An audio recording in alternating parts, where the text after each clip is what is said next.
Alright guys, so I'm going to do a really quick video on a complete how to take care of baby Pac-Man. We got stuff everywhere, it's cleaning day, so I figured it's a really good time to do this video because I see a lot of questions out there. We get a lot of questions, the rooms gets a lot of questions. Some of the information that's getting out there is good, some of it's not. Baby Pac-Man, like it very nice and easy, and if you do a few short tips here on how to care for them, they're going to be great. So what we like to do, this is what I do every week with thousands of them, that's why we have stuff everywhere. So I like to use the Sphagnum peat, and what we do, this gets changed every single week. Notice how I'm patting it down, so you can see this is pretty padded. Reason for that is we feed the Pac-Mans in there, but what I'm going to tell you to do is to not do that. Keep in mind, guys, we have 1,500 froglets on hand. I can't feed everyone individually, so I'm going to go over what to do in your case when you have a baby at home. So you can keep your baby in a smaller shoebox like this. They don't need a ton of room.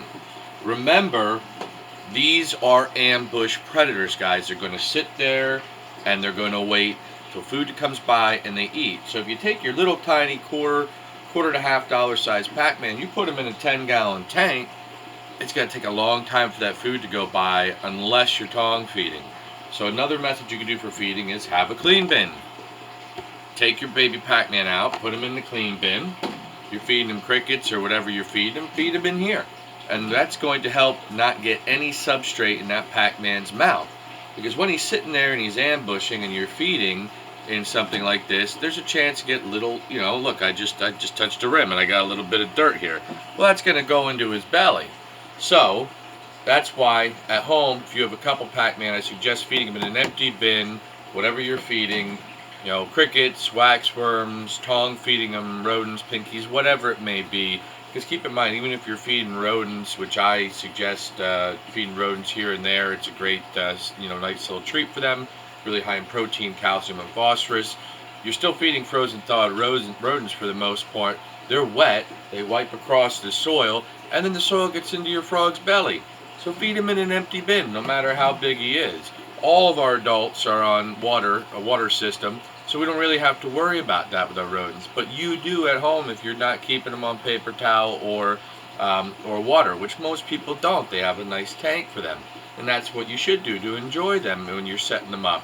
So, now, what we do, like I said, we keep them on this very padded soil. We feed our baby frogs, get fed every single day.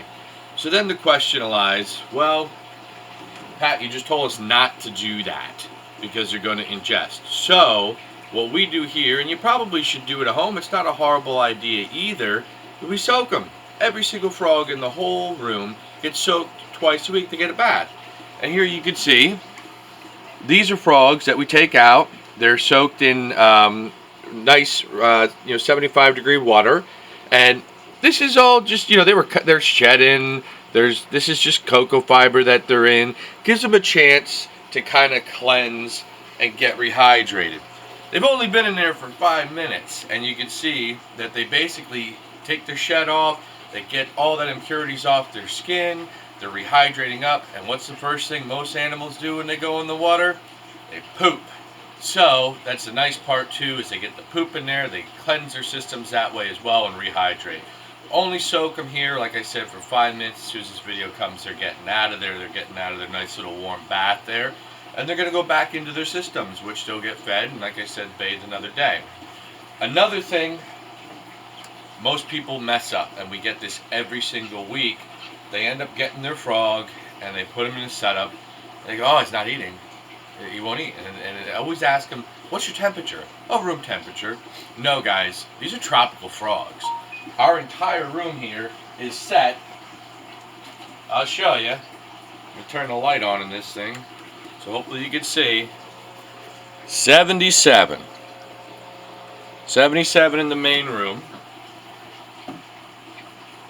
And 50% humidity, but we run a humidifier which is going to get filled in a minute. That actually goes up a little bit. So it's 77 degrees here, and they're also in heated rack systems, which bumps it up a couple degrees near 80. So they need that heat. So if you're putting them at room temperature, which is like 68 to 71 for most households, it's not warm enough.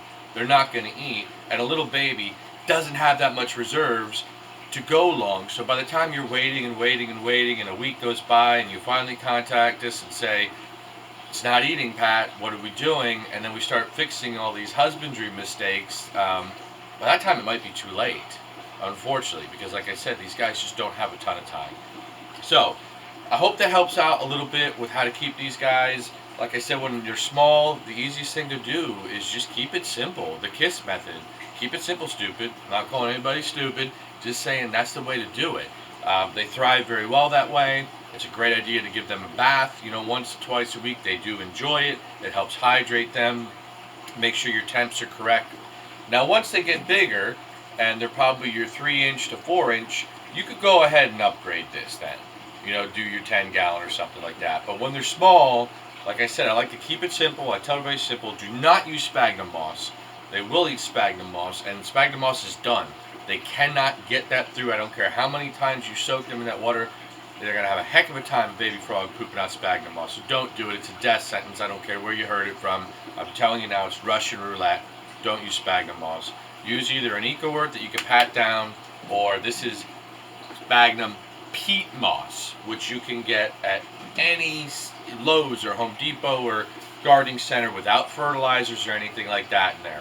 I hope this has given you a little bit of insight on how to care for your baby frogs. I see it all too much. People end up getting them.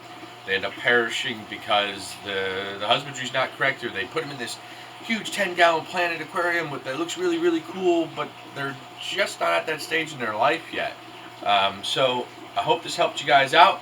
I'm going to do a quick shoot while we were taking care of these 1,500 frogs, and if you have any questions, please comment below. Let us know what you want to see, and we can go from there. So take care, guys. We'll see you this weekend at Hamburg.